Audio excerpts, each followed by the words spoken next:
a half a length. It's Regina and Radio Choice. Regina and Radio Choice head and head. And here comes Galvale moving up fast in the middle of the track. It's a driving finish, and it's going to be close. It's a photo finish. Oh, I hope my nag takes a good photograph. The result of the race is official. Well, Phyllis? Nope, he was camera shy. Shy $50. $50? Phyllis, you should have better sense than to bet that much money on one race. Don't you realize the percentage is against you? Well, it's going to be with me in the next race. I've got a sizzling tip on Banjo Boy.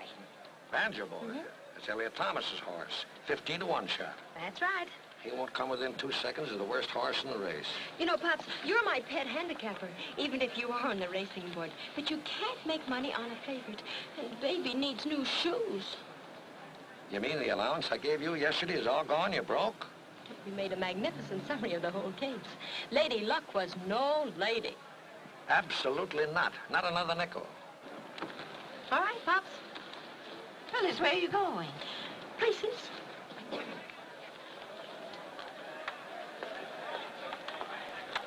Steve, I'm Phyllis Brighton. Max sent me. I want to get 200 down on Banjo Boy. Want that on the nose? That's the place that'll do the most good. Look, I don't have the 200 with me. I'm going to leave this for security. It's worth 500 in any hock shop. Okay. Hey, Steve. That brooch is as phony as a mother-in-law's kiss. Yeah? How dare you? My father gave me that for a birthday present. I really ought to run her in. She's been trying to peddle that plate glass all day. It's a bad case. Thanks for tipping me, Mike. Okay. Pardon me. I don't believe I've had the misfortune. No, I don't think we ever have met formally, Miss Brighton. Your tactics don't call for much formality. Why did you tell that man this wasn't genuine? Well, if you'll pardon my humble opinion, I think you ought to show a deeper regard for sentiment. I understood you to say that that was a birthday present. Well, you don't think I'd part with it, do you? I'd have bought it back with the money I won. What money you won? When? With your nerve, I'd hate to have a tooth pulled. Now, listen, your father's a good friend of mine. I know how he took it on the chin for years, just to be able to give you pretty little baubles like that. Well, I'm sure Pops will be very grateful. But if that horse wins... There they go! It's Banjo Boy and St. Louis. Now it's Banjo Boy coming away, and Banjo Boy the winner. What's got into you? Oh, I had money on that Banjo horse. You did, Annie? How much? $2 I'm going to collect. I can't understand that horse winning. Oh, I can. And between you and your friends, a girl can't make an honest living. What do you mean? Well, I was about to put up my brooch for security when some smart aleck came along and queered the deal. He said he was a friend of yours. Who was it? I don't know, but he almost put my eye out with his keychain. Oh, Mike Shayne, smart boy. Not so smart. He did me out of $3,000 I'd have won on Banjo Boy. You might have lost. Oh, that was a sure thing, Pops. Yeah? Who gave you that tip? Harry Grange. Harry Grange. Oh, sure thing, eh? Dad, remember your high blood pressure.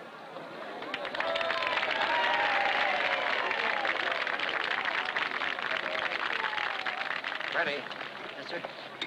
I hope you're all right on this. All I did is give him his head, Mr. Brighton. He was full of run today. Well, we'll know when the saliva test comes back. Yes, sir.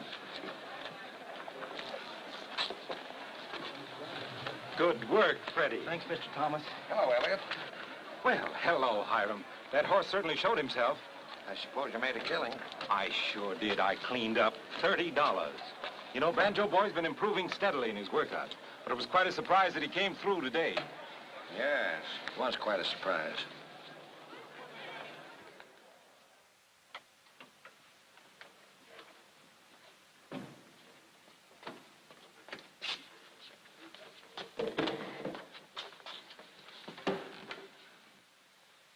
You boys are making an awful mistake. I got a lot of important cases coming up. I'll pay you every cent. The East Side Furniture Company is terribly disappointed in you, Mr. Shayne. Hey, look out, don't scratch that. I'm gonna have all that stuff back by next week.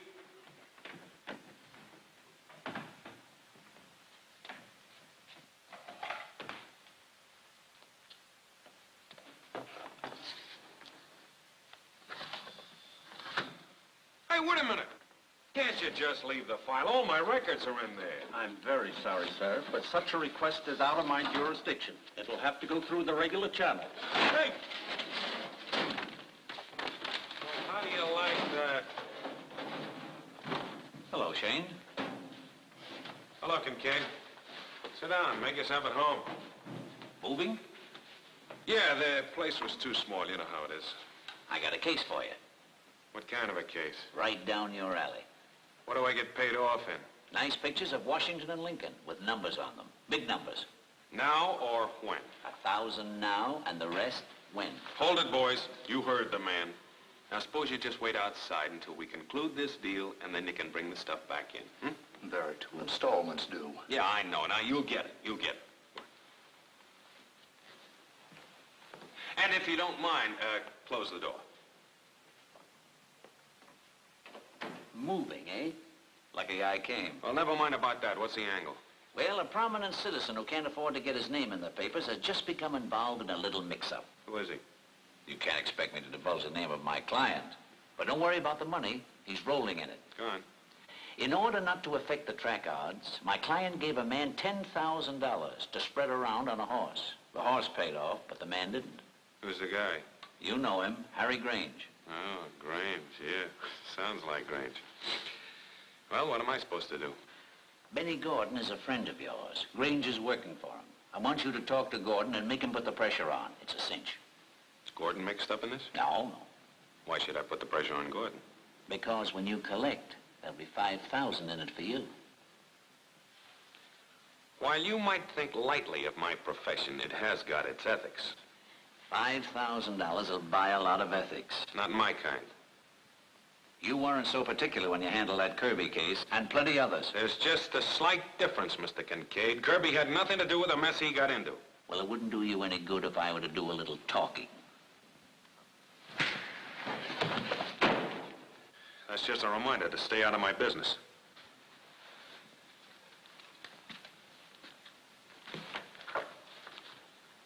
Now, put that thing down before someone gets hurt.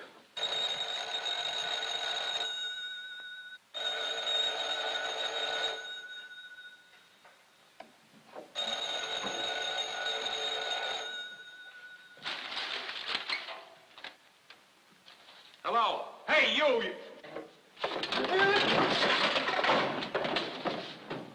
Hello. Oh, hello, Mr. Brighton. Mike, I've got to make a rush trip to New York. How'd you like to take a case for me? A case? What is it? Apparently, you know how to handle my daughter better than I do. Of course, I'm only her father. I want you to look out for her while I'm away. Well, haven't you a pet wildcat you'd rather have me tame? Oh, just keep an eye on her. You can do it. Name your own fee. Fee? Did you say fee? That's right. Well, of course, things are moving awfully fast around the office, but for an old friend like you, I think I can find time. Fine.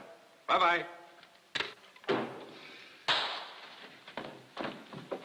All right, boys, move 'em back in. I got the case.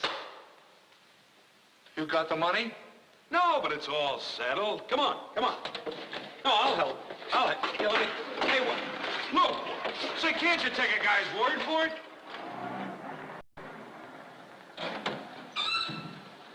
Good evening, Mike. Hiya, Steve. Say, tell Charlie to run a rag over this, will you? Shall do.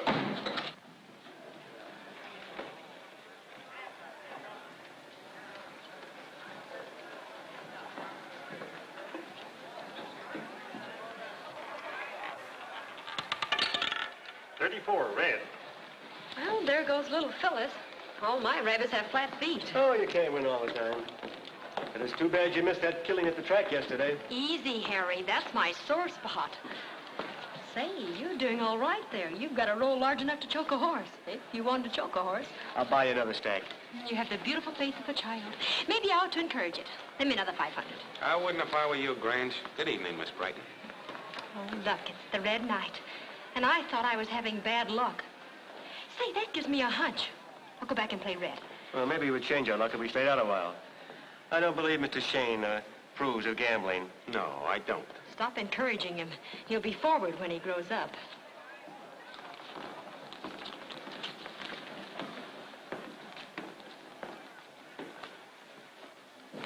Hi, Mike. Fine. Hey, is Benny upstairs? Yeah. Good. Now, you listen to me. I've gone to a lot of trouble to bring you up. I know what's best for you. I won't have you running around with that Harry Grange. Is that clear? What's wrong with him? Well, plenty. For one thing, he doesn't care anything about you. Or he wouldn't be chasing after that Brighton girl. You probably told him to keep away from me, that's why. I didn't. But it's not a bad idea. Am I interrupting anything? Hello, Marcia. Hi, Benny. Hello, Mike. I didn't hear you knock. No, as a matter of fact, I didn't. Say, Benny, how long has Harry Grange been shilling for you? That's a lie. You and this two-bit Dick framed this... Shut up. I won't shut up. You're running Harry down because you know how I feel about him. I said shut up. You don't care the snap of your fingers about me. All you care about is... Now get out. Doesn't that belong to you, Marcia?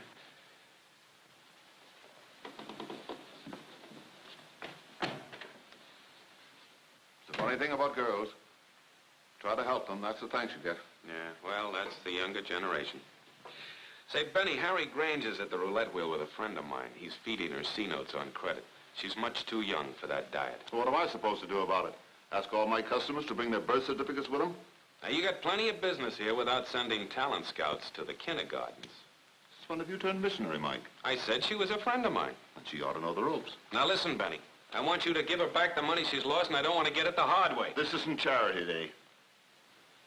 Look, I know everybody in this place. I know you got a bunch of mechanics working for you downstairs. I know you're operating a needle wheel. Sure, Mike. I know how to run a place. I'm in with the right people. Well, now, don't tell me you're kicking back to the Lone Ranger. Now stop clowning. Grange isn't telling her to bet. He may be lending her the money. Well, why should I give it back? Because I asked you to. Who's the girl? Phyllis Brighton. Send Grange and that Brighton girl up here. Thanks very much, Benny. I'm doing this for you, Mike, because we've always been such good friends. I'm running a nice place. I don't want any trouble. Oh, have a cigar. Thanks.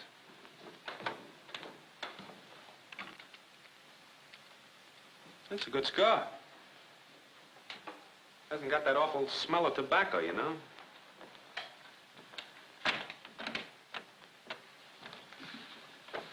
Oh, hello, Mr. Gordon. Good evening, Miss Brighton. I'm sorry you've had such a bad streak of luck. We like our customers to enjoy themselves. Tell me, how much have you lost? Why, practically nothing. How much was it, Grange? Oh, about 2,000. I'm returning your money to you, Miss Brighton. The fun is on us. That's ridiculous. After all, if I'd won, I'd have taken it. Oh, it's a very magnanimous gesture on the part of Mr. Gordon. You'd better take it. You may not feel in the mood again. No, thank you, Mr. Gordon. I prefer to get it back the hard way by winning it. Well, that's the way you feel about it. Wait a minute, Benny. I'll take it for her. So that's it. May I see you home, Miss Brighton? I wouldn't let you see me across the room. Well, good night, folks. Let me go! Hey, what are you trying to get away with? That ought to be a lesson to you, Miss Brighton. Never play the other fellow's game.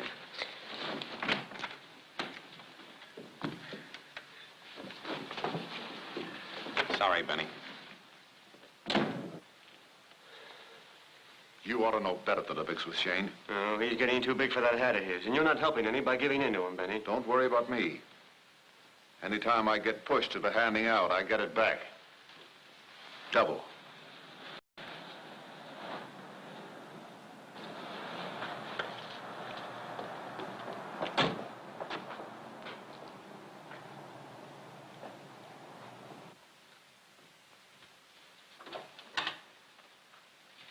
Has my father left yet, Ponsby? No, Missy's in the study.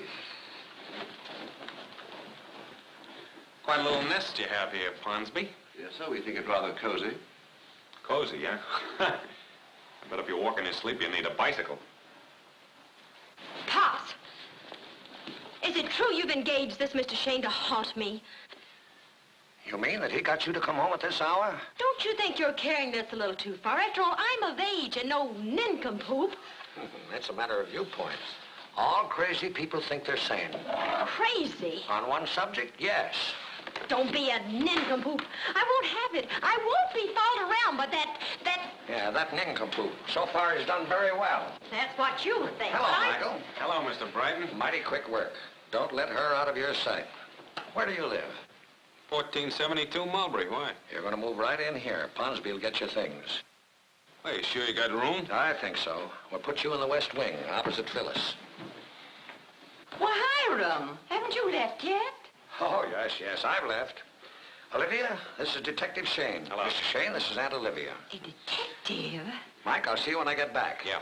Bye, Olivia. Bye. Bye, baby. Oh, Mr. Shayne, I've always wanted to meet a real detective. I'm a sort of a detective myself. Oh, you're just an amateur, of course. But I've solved most of the Ellery Queen mysteries, and I did the baffle book without missing a single baffle.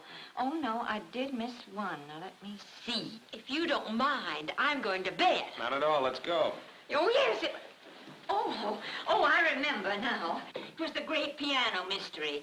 The body was found under the piano. His throat was strangled with piano wires. The soft pedal was found embedded in his neck, and somebody had completely severed the head from the body. He was dead. Oh, suicide, No, it was murder. Really? Everything pointed to a very suspicious butler who had a passion for playing chopsticks. But, of course, I thought the murderer was a pet gorilla that belonged to the gardener. And who do you think killed him? I don't know. His sweet little innocent wife. Oh, yeah? How'd you find that out? I looked in the back of the book. This is your room, Mr. Shayne. Oh. I'll have Ponsby bring you some things. Oh, thanks very much.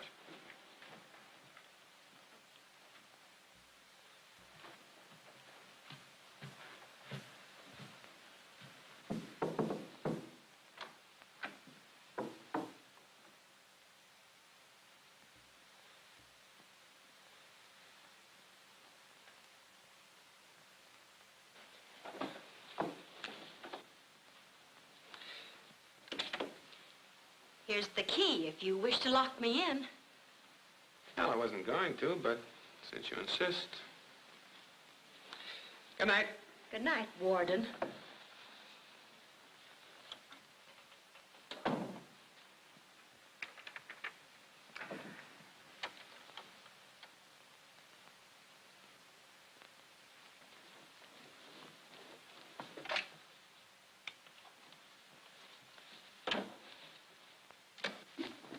Anything else, sir? No, that'll be all, Ponsby. Good night. Good night. Oh, Mr. Shayne, I forgot. I must tell you about another very interesting story. It's on the radio, and I wanted to get your opinion. It seems there was a man married to his wife, and she killed him. No one knew the motive. Or maybe he didn't have enough privacy. Oh, no. You're not even warm. Well, when he was killed, they found a lock of his wife's hair in the back of his watch. At least everyone thought it was his wife's hair, but when they compared it, they found it was just ordinary cat's hair. You know, like they use on cats. Oh, go right ahead, young man. I used to be an art student. Now, when they found the man, his wife's scarf was right beside the body. It was a white scarf, like the one Phyllis had on when she left. And Phyllis? then... Left when? Well, just now, when I passed her in the hall. Just now.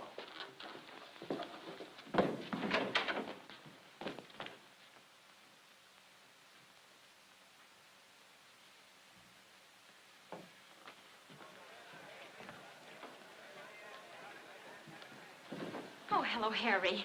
Say, I want to apologize for that watchdog Father unleashed on me. You mean to say your father hired that keyhole, Dick? I'm afraid so. Hello, Phyllis. Oh, hello, Mr. Thomas. You know Mr. Grange. Yes, good evening. Good evening. Oh, I haven't seen you around for quite a while. Well, Would you pardon me, please? I'll be back in a few minutes. Well, certainly. Congratulations on Banjo Boy, Mr. Thomas. Thanks. Your father seemed a little skeptical about his ability to win. Oh, well, you know, Father. He's of the old school. It always annoys him when a long shot comes in. Say, let's try the wheel, shall we? My palms are itching. Well, you go ahead. My weakness is baccarat. Oh. Harry, Oh, hello, Marcia. I want to speak to you. A little later. I have Don't to see... give me that brush off. Marcia, I'm busy. Yes, I know. You've been busy with that Phyllis Brighton. Well, if you think you can get rid of me that easily, you're crazy. Oh, Marcia, don't talk like that. I'll talk, and you'll listen. You've been pushing me around long enough. I'm not taking it. Don't fly off the handle for nothing. Be sensible about it. We're washed up, that's all.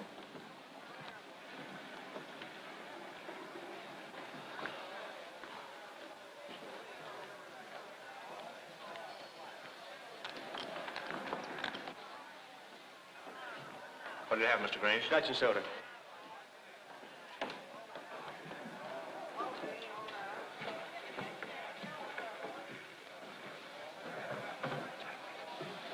Oh, thanks. Here's scotch and soda, Jimmy. How are you this evening, Mike? You've raised the question which will take quite some time to decide.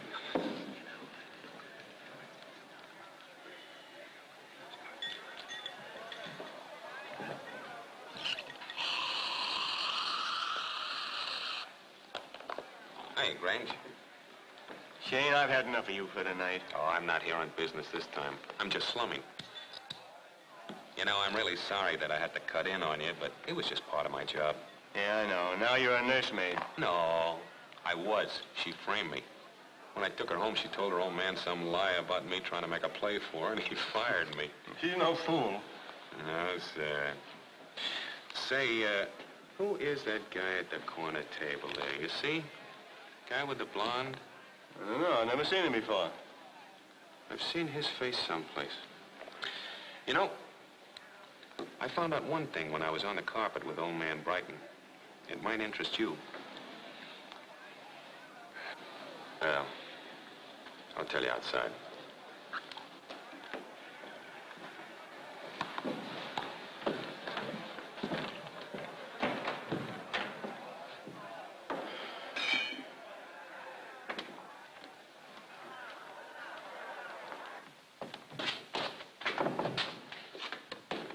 Wait a minute. What's the matter? Oh, what's wrong? I feel kind of dizzy. Well, maybe it's the fresh air. You're not used to it. Come on, sit in the car.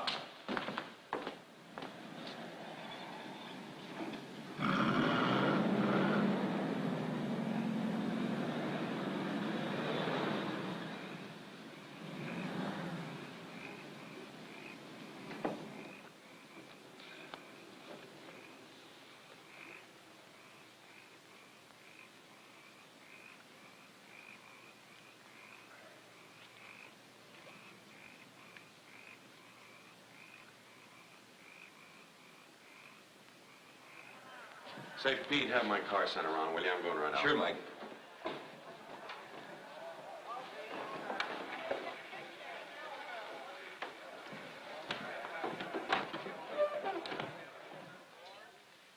Hello, could I speak to Captain Painter, please?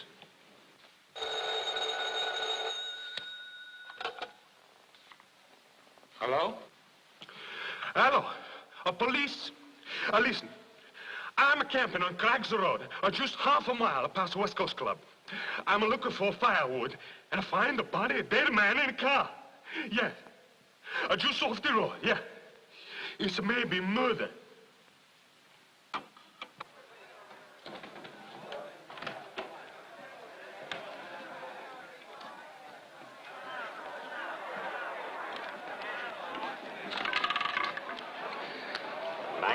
Red? I thought there was some reason for my luck changing. You know why I'm here, Miss Brighton? All right, I'll go quietly.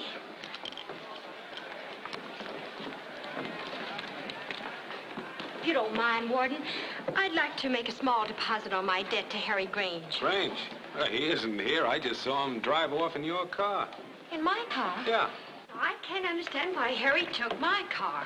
I sure don't know. Pardon me.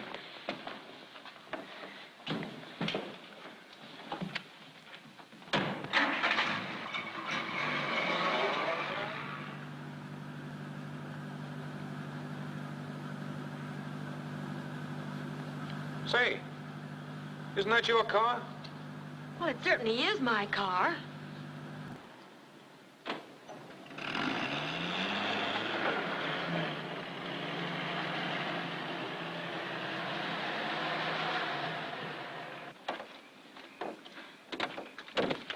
Harry! He's been murdered. Well, and in your car. Oh, what do we do? You wouldn't listen to me when I said you were running around with the wrong people. Now, if the police find out about this, you're going to be in an awful fix. Oh, you've got to help me. You've got to... I'm very sorry, my dear. There's nothing that I can do. If you'd have listened to me, if you'd have stayed in your room back there when I locked you in, see, this wouldn't have happened. Catsup. Of all the cheap, phony gags. So you thought you could scare me. Wake up, Harry. I'll take you home and sober you up. Mike, look. He is dead. He's been shot.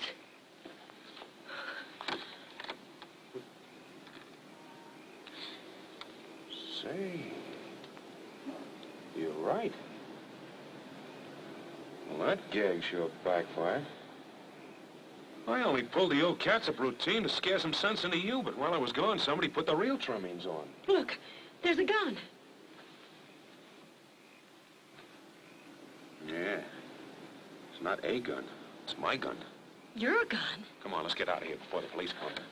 The police? Well, what do you mean? To do it up front, I called them. You did? Go on, get in the car. Look, you go home and you keep your mouth shut. Go on, step on it. I'll follow you right away.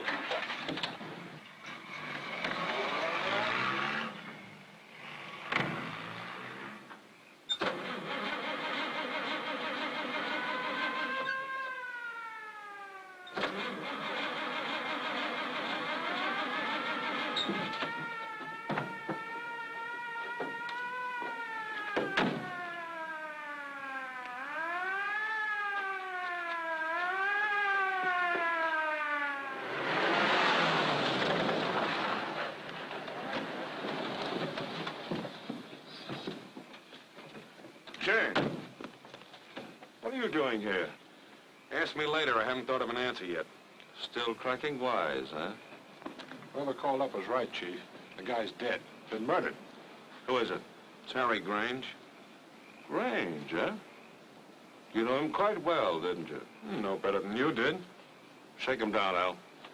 Oh, now, what is this, Painter? Am I under arrest? What do you think? Well, I think you're crazy, but don't let that influence you. He's clean, Chief. Is that your car? Yes?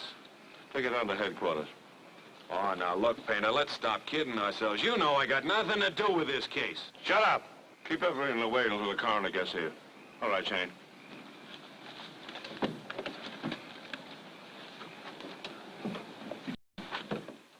When are you going to start talking, Shayne?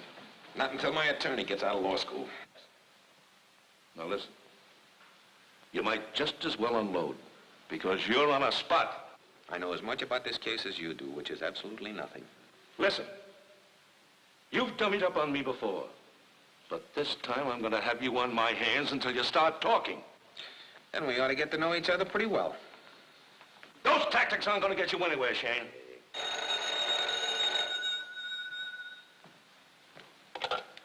Yeah? What? Who? Oh, hello, Gordon. I've just heard a news flash. Harry Grange has been murdered. I think you ought to know that he and Mike Shayne had an argument at my office tonight.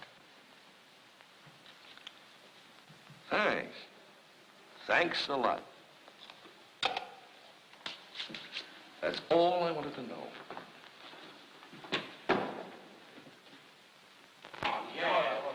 All right, boys, come and get it. And how? We've been waiting for it. Now, make yourself comfortable, fellas. All right, Cap, let's have it. Well, here's your story. I'm holding Michael Shayne on suspicion of murder. Why did you pick him up? About an hour ago, I received an anonymous call telling me of the murder. When I arrived on the scene, Shayne was there, and the body was still warm. Well, yeah. And now Shayne refuses to explain why he was there. What's the motive, Cap? We have plenty of motive. I just learned that Shayne and the dead man had an argument tonight. How about it, Mike? You're in a spot. Give us the lowdown, Mike. Well, boys, looks like I'll have to do a little talking. Yeah, let's Come hear on, it. Mike. Something. You see, Painter wasn't the only one that got an anonymous telephone call to the scene of the crime, because I got one too, but I know who called me. Yeah? Who was it? Yeah. Well, at first I didn't recognize the voice, but it's just now come to me. Because I've been listening to the same voice right here in this room. It was our captain of the homicide squad, Peter Painter. Me? Why, you... Oh, he'll deny it, of course. I expected that, but it's logical, isn't it? You boys know how Painter's been out to get me. And how? No argument there. Sure. I get it. You know I didn't make that call, Shayne. You're just bluffing, hoping that I'll back down. I don't care whether you back down or not. Without a shred of material evidence, you were ready to try me in the papers. Well, it works both ways. And how? Is that the way it's going to lie, Painter? Lie is right. I don't want you boys to get off with any half-baked ideas. You certainly don't believe that I called Shayne. Or for that matter, if anyone called him. We're not printing opinions. We're stating facts. I'll take my oath that you did. And if you want anyone to believe that you're in the clear, pick up the man who did call. While Shayne languishes in your Bastille, working up a swell case of false arrest. He's got you coming and going, Cap. Well, how about it? Does that suspicion of murder charge still stand? No, not officially. Now, look, fellas. If I release Shayne, what occurred in this room tonight, off the record, right? What do you want us to do, Mike? Well, just play the whole thing down, boys. It might help us catch the murderer. Okay, Mike. Sorry. Use the phone outside. Well, Shayne, you got me this time. But I've just started with you. Now that kind of talk will only get you in more trouble, Painter. Well, if you don't mind, I'm going to clear out of this gas chamber. How about the keys to my car? We're holding that for further investigation. Well, I can tell you now the trouble's in the carburetor.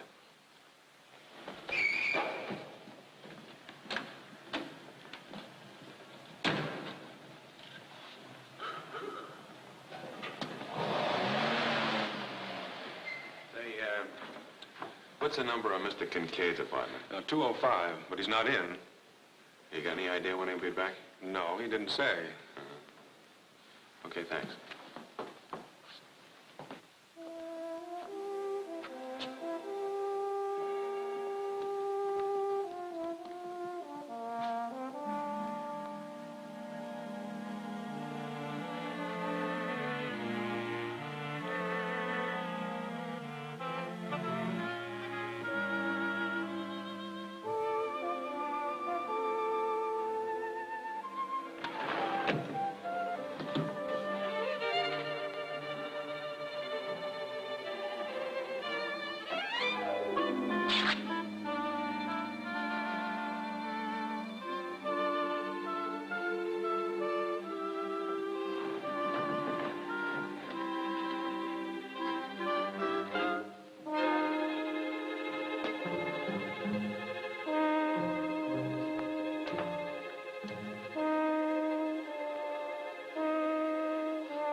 Michael, what happened to you? Well, I tore my pants. Your head. What'd you do to it? It was open by mistake. Well, I'll get something for it. No, forget it. Forget it.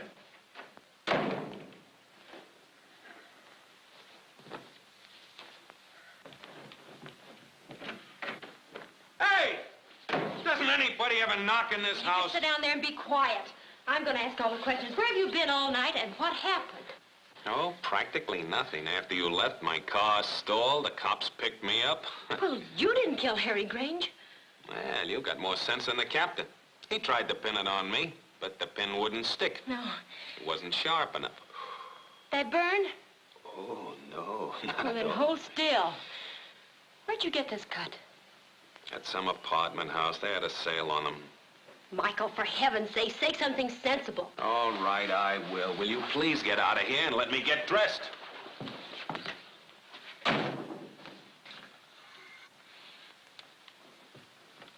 Michael! What? Tell me, why would anyone want to kill Harry Grange? Harry Grange was mixed up with every racket in this town. Well, this is a fine time to tell me. Listen, I've given you everything but a lecture with lantern slides. I'm sorry, Michael. Well, it's too late now.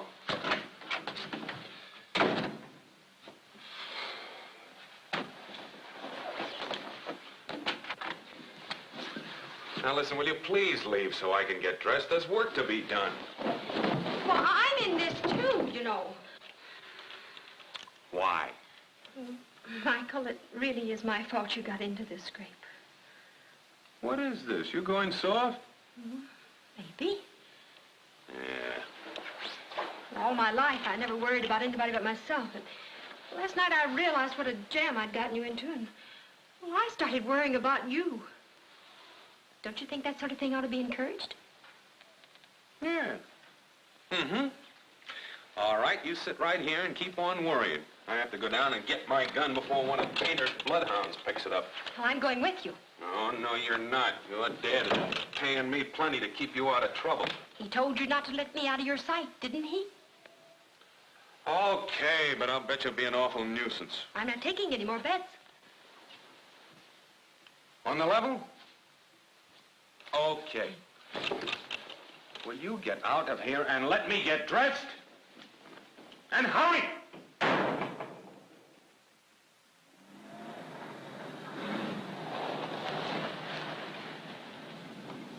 You wait here. Oh, can I come along, Warden? You stay here and watch. Haven't you got any seats left in the balcony?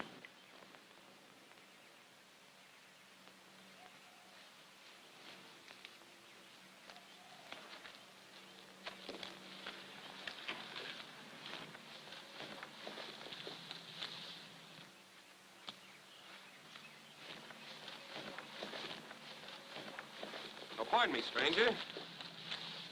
I'm a detective investigating a murder that occurred here last night. I wonder if you could give me a little help. Murder here? Oh, I don't know anything about it. This is the first time I ever fished here. Look, I didn't even catch any fish yet. All right, hold it now. You see, I'm looking for clues, and I want a reputable witness in case I find any. Well, not me. I'm supposed to be working today, and if my wife finds out... You wouldn't want an innocent man to go to jail now, would you? You can't put me in jail. I didn't do anything. All I want you to do is verify any clues that I find. Now, come on, we'll look around. Oh, I don't know anything about clues. I couldn't even find any fish around here. I don't like this. If my wife... Hey, it's a gun. Is that a clue? It's a gun, all right. Now, what I want you to do is make a sworn statement as to what you've just witnessed here. Oh, but I couldn't do that if it got in the newspapers. It my won't wife get in the papers. You're a resident of Los Angeles, aren't you? 15 years? Yeah.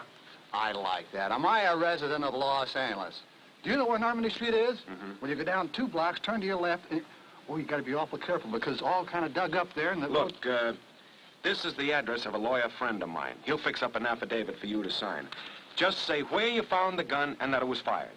How do I know it was fired? Here, smell it. Oh, I got a cold.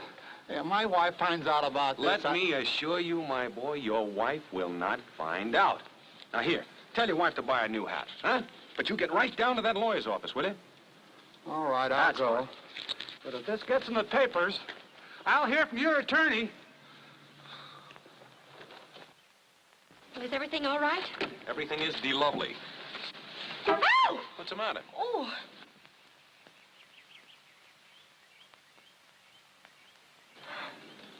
Look, a pen.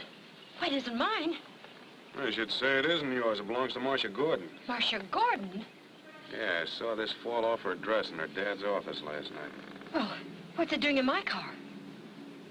I don't know, but things are happening very fast around here. See, I am a help to you. Sure. Women make wonderful pets. Come on, let's go. Be back in a minute.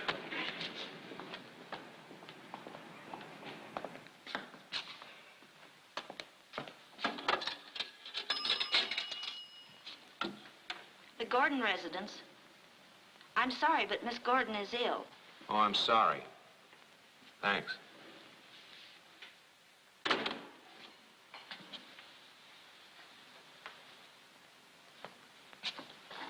Say, Chief, is there a leather goods store around here? Yeah, Sampson's. 2 blocks down. 2 blocks down. Thanks.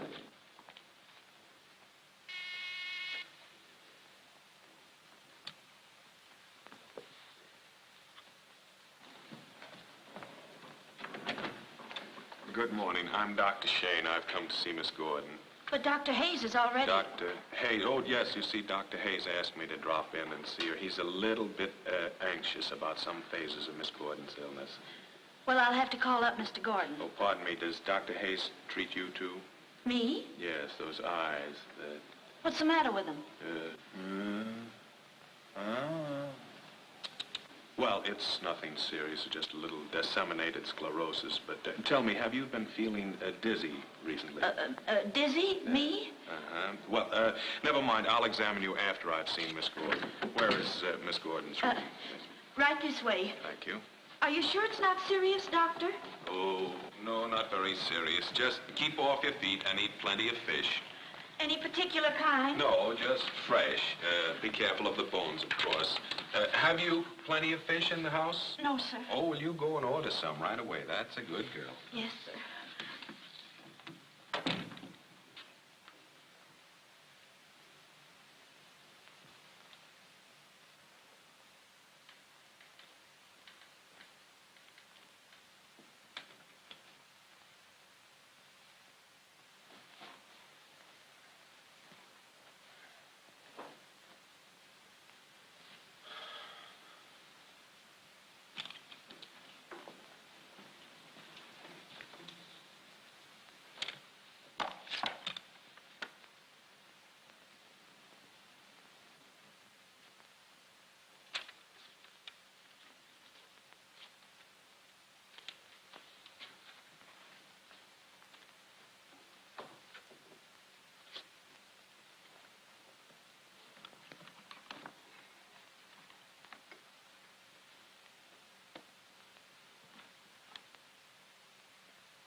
Find out anything?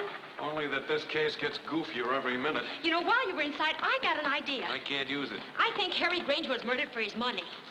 What money? That shill never had any money. Well, he made a big killing on Banjo Boy that fatal day I met you. Well, that was the horse you were going to put yourself in hock on, huh? That's right. Harry told me he had $10,000 on the nose. And at 15 to 1, that's not mince pie. $10,000? That's got a very familiar ring. Meaning what? Kincaid wanted me to collect the money on a $10,000 bet from Harry Grange. Wait a minute.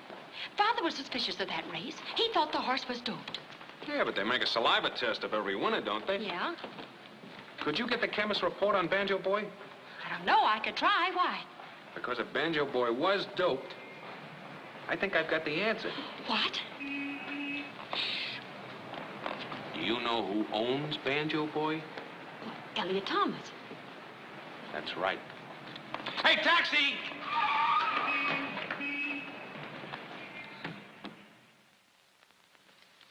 Well, looks like I had a nice take. What do you want, Shayne? Who were you protecting when you called Painter last night? Nobody. It was my civic duty to give Painter that information. Well, you sound like a very public-spirited man. How would you like to donate $5 grand to a very worthy charity? $5 grand? What charity? To the Michael Shayne Home for Michael Shayne. Well, it should be worth that to know where Marcia is. Well, she's home. Yeah? Here, warm that up.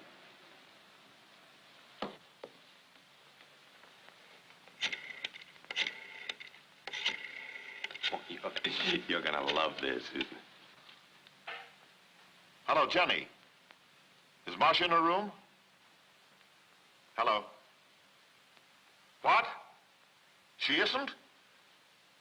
No, don't do that. You just keep your mouth shut. Now, Mike, you're in trouble enough as it is. You can't get away with the snatch. You shouldn't lock a girl up to keep her quiet. Oh, you can't believe a word she said. She's out of her head, hysterical. And had some very interesting information.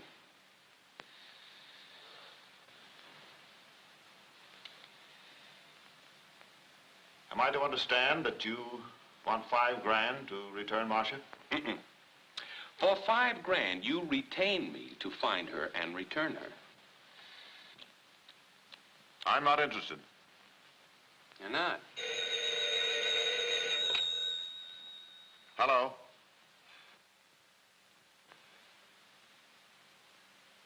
No, not now. I'm tied up. Or not before 8 o'clock. All right. What's the address? Yeah, hold the phone.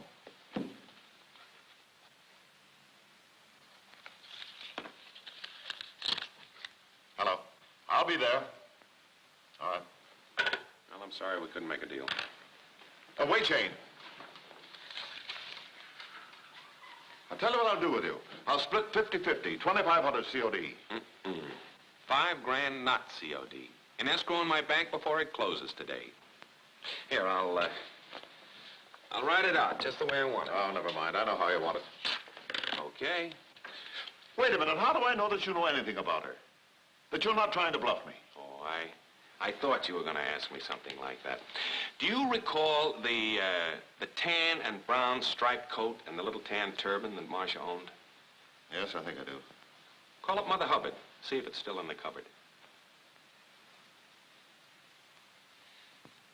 All right, the money will be there. Oh, thanks, Benny. And when I build the Michael Shayne home, you can lay the cornerstone.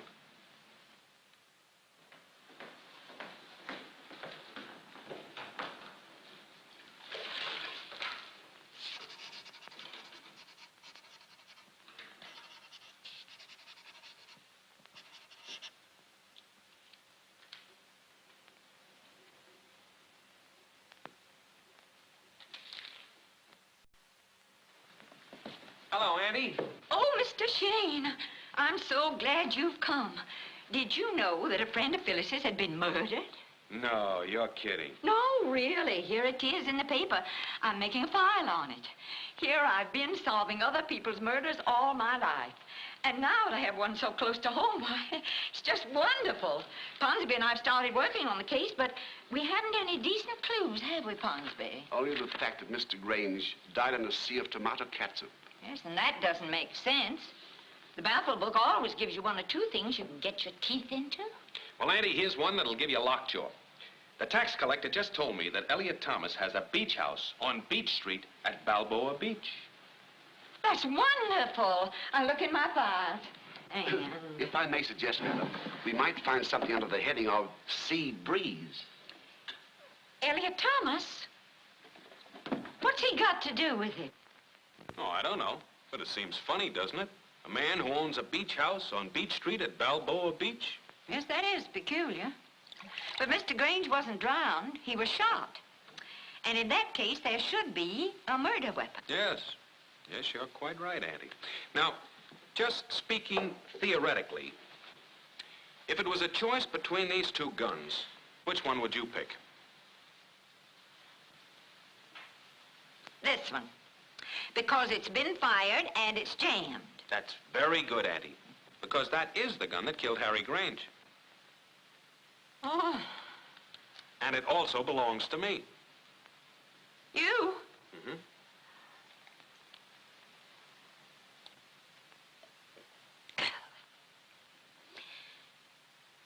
Did you kill Harry Grange?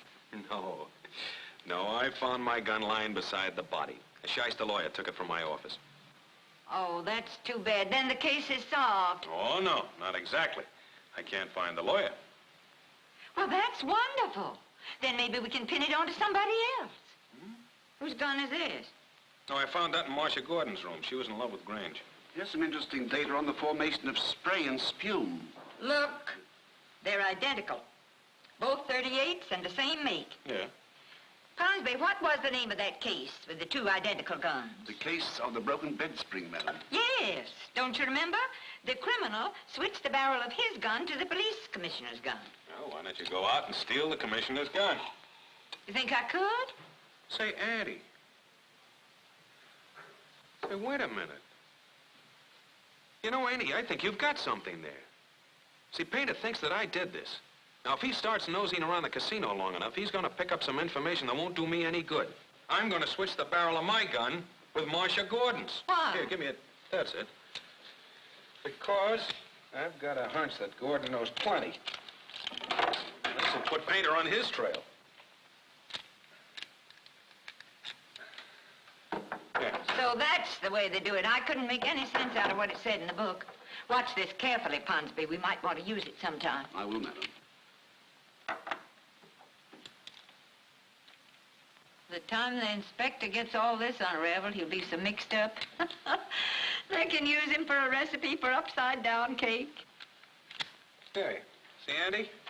They fit perfectly. Mm-hmm. Now, I'll tell you what I want you to do. Chief, I got it. I got the ketchup they found on Granger's shirt. That's great, Al. Now watch out. Look out for those fingerprints on the bottle. Huh? Well, give me Casey in the fingerprint room. But, Chief, look, I want... Quiet. Hello, Casey. Now, this is important. I want you to get me the fingerprint classification on the catsup bottle. I'm going to bust this Grange case wide open. But look, Chief, I just bought that bottle at a grocery store.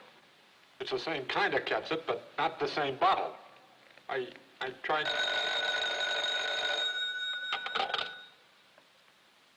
Homicide Squad, Captain Painter speaking. What? Oh, yeah. Well, that's very interesting. Okay, we'll be right over. Come on, Al. We're finally catching up with Shayne. We're from headquarters. I'm over the conscription age. Police headquarters. Oh. The cops, madam. Oh, I'm so glad you've come. I've been so nervous. You see, my brother hired Michael Shayne, but I think he's made a horrible mistake. He's been acting very suspiciously, and I just saw him hide 2 guns in the study. Say, Chief. Let's have a look.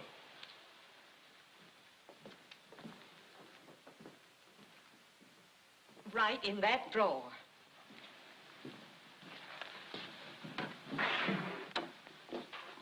Well, there's 2 guns, Chief.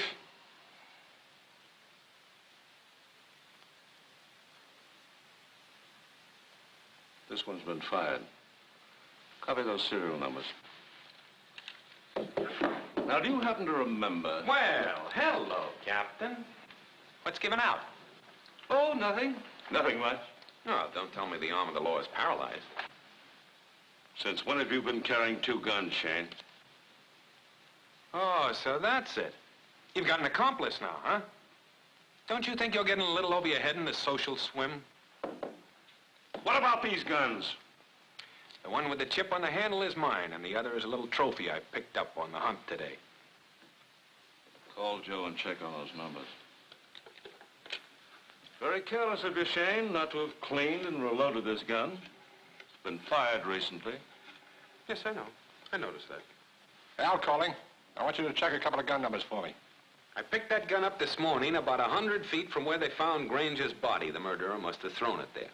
Naturally, you would cover up with some such story. Oh, no. I have an affidavit from a substantial citizen who witnessed it. That only proves you threw it away yourself last night, after you killed Grange. Why, do you mean that Mr. Shayne is implicated in the Grange murder? Oh, that's terrible. Now, I just finished telling you that the other gun is my gun. It's registered in my name. I have a permit to carry it. That's right, Captain. This gun belongs to Shayne. Well, who owns this one?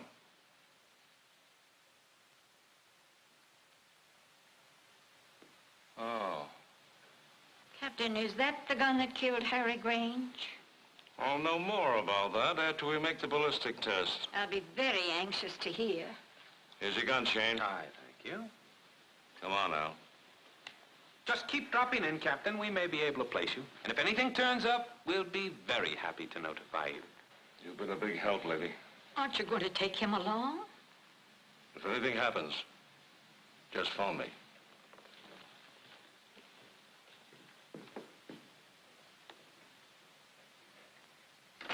Why, Auntie, you were swell. Do you know that you're a grand little actress? Oh, don't be foolish. But when I was young, I mean a little younger, in New York, I played Madame Butterfly. You did? Mm-hmm. What race?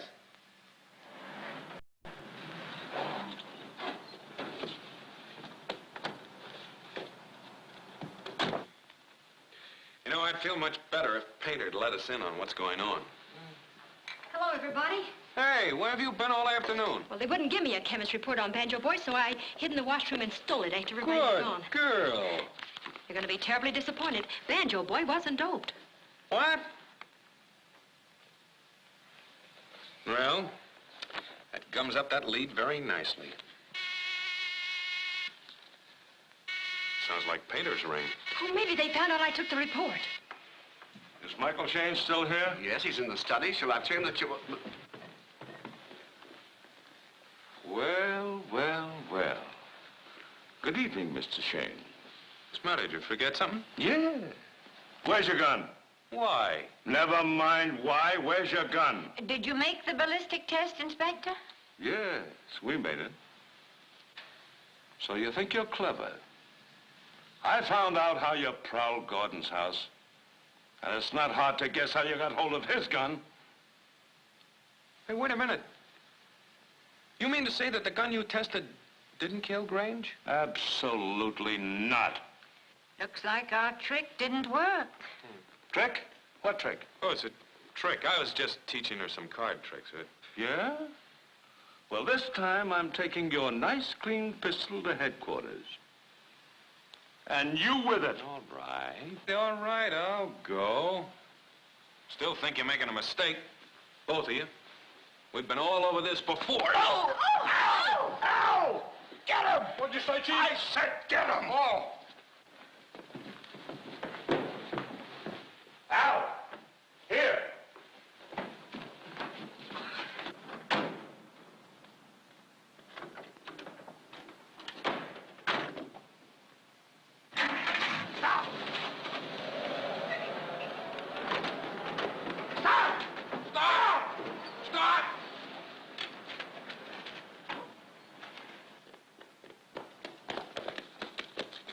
Follow that truck. Come on, step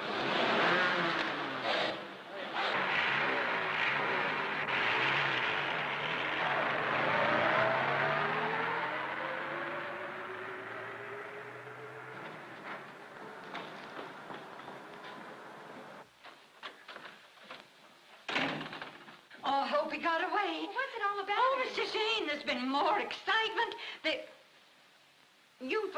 For heaven's sake, how did you get here? Now, look, there's no time for explanations. We've got to work fast. Why was the inspector so upset? Because my gun didn't kill Grange. Then it must have been Marsh's. Right. And now Painter's going to make a test of my gun with Marsh's barrel on it. Oh, that's terrible. Then they'll think you're the murderer. I've got to pull that killer out of the hat before Painter picks me up. No jury will ever believe I switched those barrels. That's right. Say, Auntie, I want you to copy this 10 times as closely as possible. 10 times. Why, that's forgery. You're telling me? You'll be able to write your own baffle book before you get through with this case, Auntie. Run along. Now, Phyllis, upstairs in my room, there's a hat and a coat and a bag belonging to Marcia Gordon. I want you to call Elliot Thomas. Make an appointment to meet him at 7:30 in front of the library. And you wear those clothes. You got Annie committing forgery. What do you want from me? Kidnapping? Now, never mind about that. Just stall him along. Tell him anything. Tell him about Banjo Boy. But be sure he gets a good look at you in those clothes. That's the important thing. And then ditch him. Now, you got that? Yeah.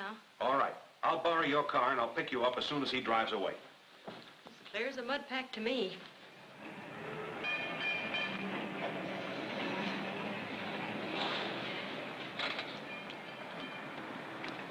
Hello, Phyllis. Good evening, Mr. Thomas. Well, now what's so urgent? Well, you know how suspicious Father was a banjo boy. I saw this on his desk, and I thought maybe you'd like to see it. Well, that's awfully nice of you, but I had no fears about Banjo Boy. Is that all you wanted to see me about? Well, yes.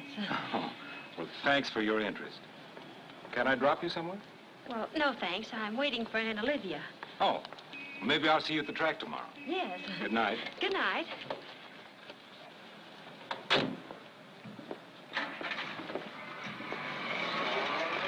How did you make out? If I had any idea what I was doing, I might be able to tell you.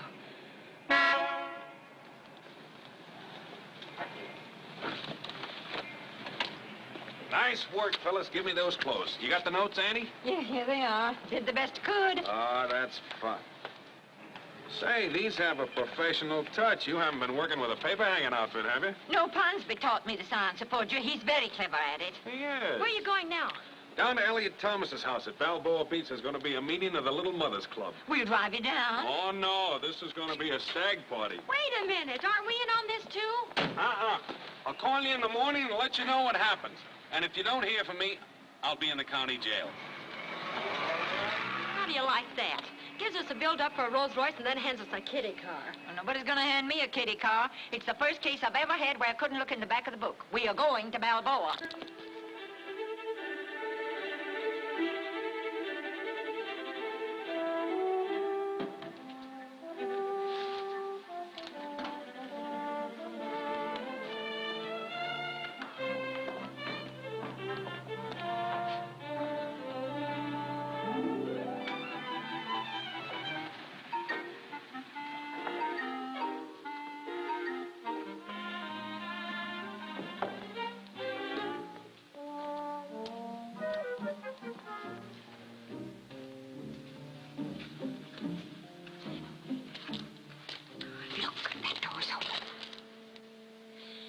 You stay here and watch. Whistle if you hear anybody. I'm going inside and take a look.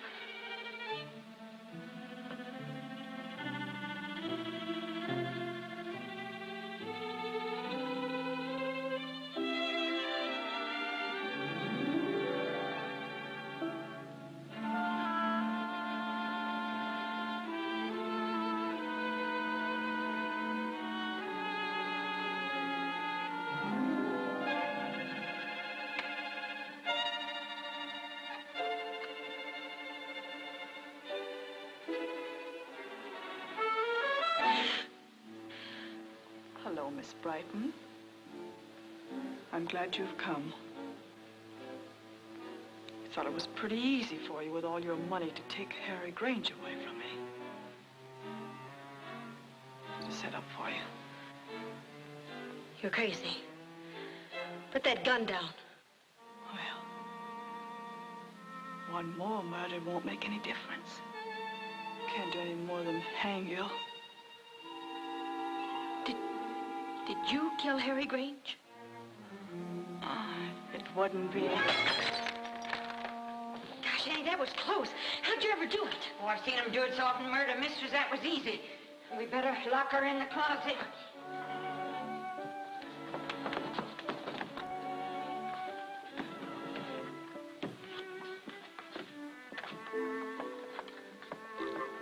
Auntie, you don't think she's already gotten to Michael?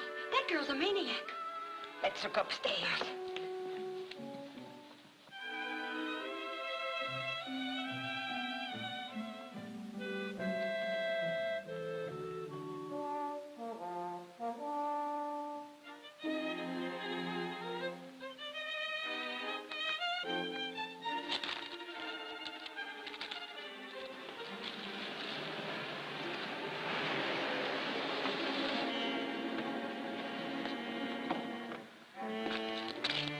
Down the street and keep out of sight. Here must be on the other side of the house.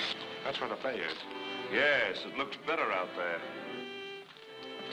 There's the inspector. What's he doing here? I don't know.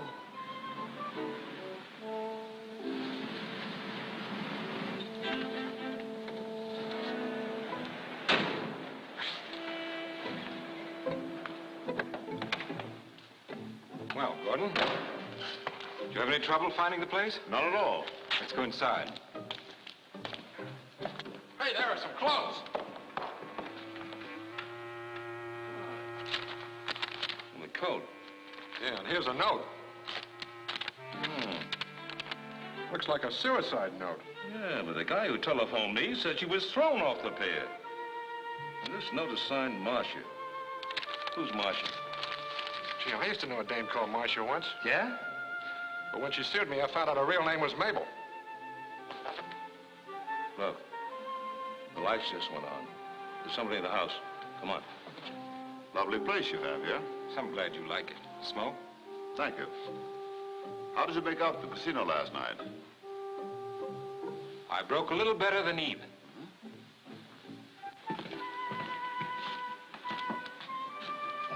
Got your keys out? Yeah. Hurry up.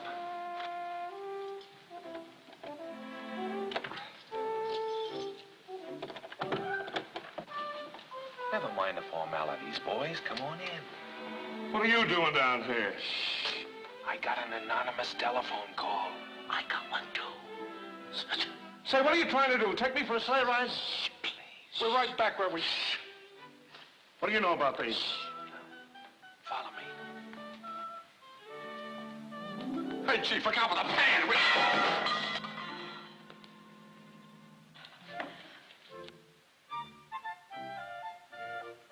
I thought you said we were going to be alone.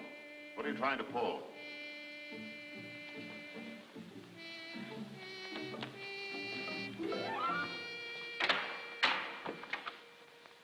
What are you doing here?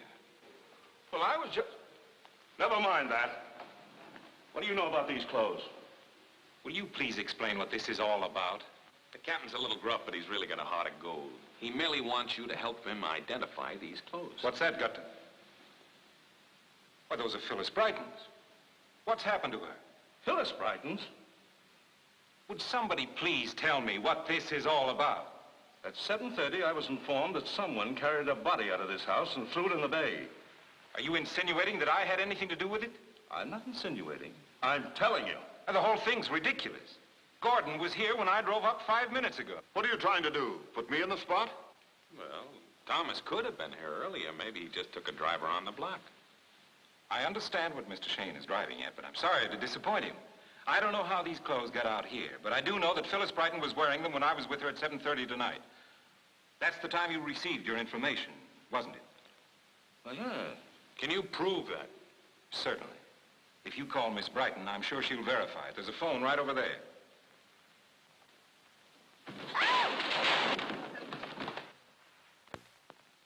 Shayne! Say, what's going on here? Phyllis, are you hurt? Inside. Oh. What is this, a convention? What are you doing here? Well, we were only doing our civic duty, Inspector. We knew you wanted Mr. Shayne, so when I saw him sneak out the back door of our home, we tailed him. Now, we're getting somewhere. What time did he get here? About 10 minutes ago. Oh. Then he couldn't have done it. Well, if she's telling the truth, how could Thomas have been with Miss Brighton at 7:30? That's right. But Miss Brighton, when I was with you, you were wearing these clothes. I don't know what you're talking about. Those aren't my clothes. Well, if they're not Miss Brighton's clothes, then whose are they? Perhaps Mr. Gordon can enlighten us. Don't they belong to your daughter, Marcia? Marcia? Now we're beginning to get to the bottom of this. Hey, how did you know that? Because those were the clothes she was wearing when she disappeared. Don't you remember? I described them to you there in the office. Disappeared? How do you know she disappeared? Because Mr. Gordon hired me to find her. He probably didn't want the police department to mess it up, you know. Is this your daughter's handwriting? Well, that reads like a suicide note. She's in the Osset, Clay. Quiet. This might be Marcia's handwriting. But she'd never kill herself. Well, if it wasn't suicide, then it must be murder. That verifies the report I got. If that's Marcia's handwriting, it certainly is suicide. She was in love with Grange. Maybe she thought life wasn't worth living after he was gone. You seem awfully anxious to make it look like suicide, Thomas. What about it, Gordon? Is it her handwriting or isn't it? I don't know. It might be some sort of a plant. With you mixed up in it, it might be anything. Oh, now, Benny, don't try to tell me you can't... Listen, Shayne. If there are any more questions to be asked, I'll ask them. All right. I'm just trying to help matters.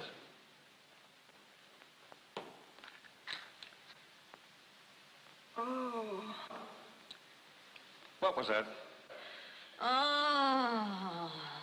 What's the matter, Annie? I think I've got growing pains. All right. Now, let's settle down. I'll get to the bottom of this if it takes all night. Let me see. Where were we? Oh, yes. Why didn't you call the police, Gordon, when your daughter disappeared? Because I didn't think it was any of their business. And I suppose you don't think it's any of their business if your daughter was murdered. Hey, Chief. What? Something's burning. What? The wastebasket. Come on, pull it out. Turn that over. Can't you even turn the wastebasket over? That's it. Hold it then. Nice work, Shayne.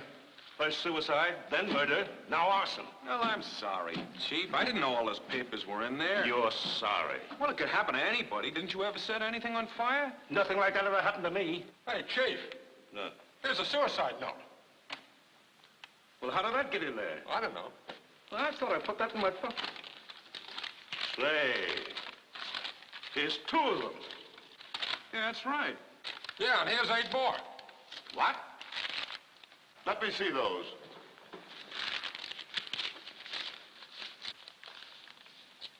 You might have got away with it, Thomas, if you'd been more careful. Those practice notes prove that you forged that note to make it look like suicide. That's a lie. The whole thing's a frame-up. I tell you, I didn't kill Marcia. I didn't. Why, you dirty double-crosser. That won't do any good. He'll hang for Marcia anyway. We've got everything now but the motive, and you can supply that. You bet I can. Marcia saw him kill Grange. She came back to my office, scared to death. I sent her home and told her to keep quiet about it, huh? You thought you had a chance to hang it on me. And also that you had something to blackmail Thomas with for the rest of his life. Where did you ditch Larry Kincaid's body, Thomas? I didn't kill him. It was an accident. I met Kincaid down here one night on business. He threatened to blackmail me. We got into an argument. I lost my temper and went after him. Kincaid pulled a gun on me. In the struggle, it went off and killed him. I threw his body into the bay. How'd you kill Grange? I was frantic. I didn't know what to do. I realized Grange was the only one who knew Kincaid was in my house. The gun had jammed, so I took it along with my gun to the casino. When I saw you and Grange leave, I followed. I shot Grange with my gun and left what I thought was Kincaid's to make it look as if he did it. What were you doing in Kincaid's apartment last night? I went there to destroy the only bit of evidence which would connect me with Grange. So, it was you that I've got to thank for that clunk in the head I got, huh? So that's why our trick didn't work. Neither one of the guns we had the inspector pick up killed Grange. I've been framed! You know, there's one thing I can't understand, Thomas. Why would a man in your position become involved with people like Kincaid and Grange? I got in a jam. I needed money fast. I'd bought a South American horse that had never run in the States. It had the same markings as Banjo Boy. To keep myself in the clear, I had Grange substitute the horse for Banjo Boy in that race. Oh, so that horse was a ringer, huh? Well, no wonder the chemist's report was negative. Of course. Well, Painter, here's your story. Thomas gave Grange $10,000 to bet. The ringer won, but Grange wouldn't pay off. So Thomas hired Kincaid to collect. Kincaid came to me, but I wouldn't have any part of it. So he contacted Grange himself. Grange told Kincaid the whole story, and Kincaid used it to blackmail Thomas. Now, there's your case. Sorry that I haven't got the silver platter with me. Well, it may be a case to you, but it's still a lot of goulash to me. Whose clothes are those? Who got thrown off the pier? Well, I'm sorry, but that happens to be just a little figment of my imagination. You mean you're the man who telephoned me? Oh, shucks, you guessed it. All right, Shayne. Where's Marcia? Well, I'm sorry. That's one of the things that I... That's what I've been trying to tell you. She's in the closet. What? In the closet? How'd you know she was in there? Marcia. Are you all right? I'm all right. What are you doing here? I came here to even things up with Elliot Thomas. But Mr. Shayne has saved me the trouble. I'm taking you home. Wait a minute, Gordon. I don't think you'll want to take her where you're going. Say, that's right. Suppressing the evidence in a murder case is compounding a felony. Say, you're under arrest. And Gordon, I'll be down at the bank bright and early to collect that $5 grand for delivering Marcia. But you didn't deliver her. Well, Eddie and I are in partnership, aren't we, Eddie? We'll split it. Come on, Gordon. Let's go, Thomas. Oh, Painter. Please, don't mention my name in the papers. I won't. Okay. I'll mention you, too. Thanks so much. Well, that closes that case. Oh, no, it doesn't. You can't unload me that easily. I'm still your case until Father gets back. I may get him to put you on a permanent retainer. You know, I don't think this case was half as hard as that one in the Battle book about the great piano mystery. You know, where the body was found under the piano. His throat was strangled with piano wires and the salt pedal was found embedded.